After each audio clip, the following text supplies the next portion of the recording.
Now that we've configured your ThunderLister settings, we're going to list your first item with ThunderLister. So on the left-hand side of the navigation area, you're going to go under the category that says Listers and choose ThunderLister. You're going to grab a product URL that you want to list. With HydraLister, you can list with Amazon, or you can list with any of the over 300 suppliers that we work with. All right, so you'll grab the product URL and you'll stop it right here with Amazon. You don't want all this other garbage at the end of the URL. But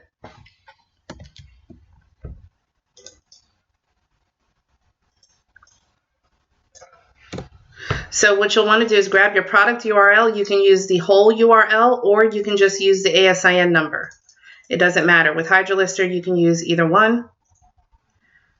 And so we're going to paste in the product URL, select the country that we're listing in, US or UK, and hit Add New Item. Okay, the first thing that we have here is the title. You can modify your title, do any editing that you want to your title. So you'll edit it, and as you can see, the title, if it's over 80 characters, there's a character counter over here. If it's over 80 characters, this turns red, so you know to decrease the length of your title to 80 characters or less.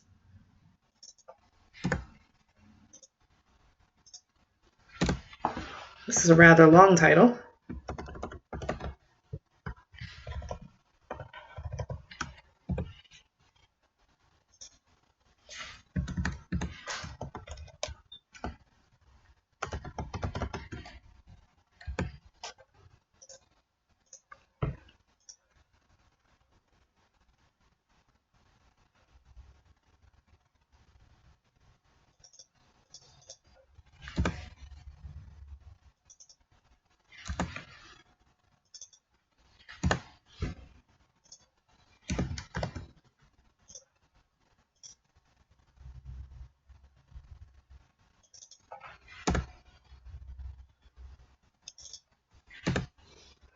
All right, so now that the title is under 80 characters, you can hit Update in Description. And if you scroll down, wherever the title tag was within your template, it will insert your revised title. Next, you'll select a category. It's pre-selected, but you can change it and select from a drop-down, or you can enter a category number over here.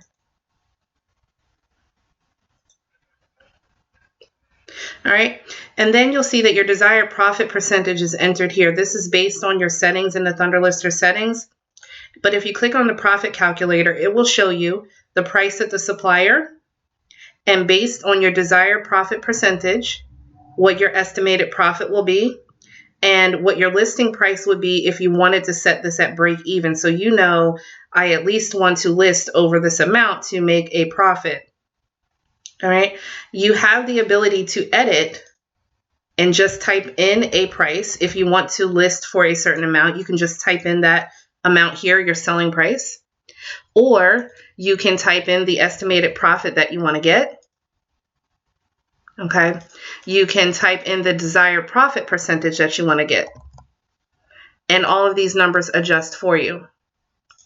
So if your break-even amount here is $35.66, then you know that whatever you do, you need to list above this amount if you're wanting to list for a profit. There are some people that want to list for a negative profit, and that's perfectly okay too.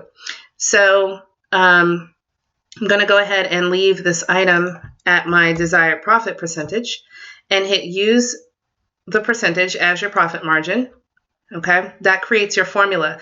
Also note that if you're using ThunderLister, all of your items, if you're using SKU will come over to SKU with an override formula, and SKU will work to maintain the profit percentage that you set in HydraLister.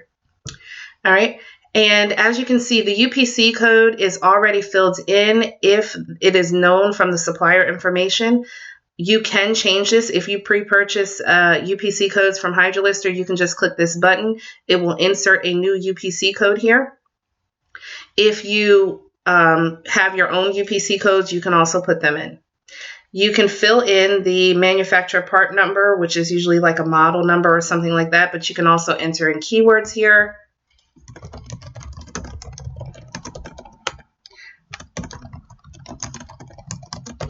And you can do the same for brand name. You can choose to either leave the brand names there or change any of these values. The EAN number, if you're using UPC codes, the EAN will always be 0 and then the UPC code. Even if you leave this blank, if UPC is filled in, Hydra is automatically going to add a 0 in front of it once it's listed. Your item quantity, your default quantity is already set. If the item has a variation, you will select that. However, with Amazon, you don't use variations. You just use the correct ASIN number for the variation.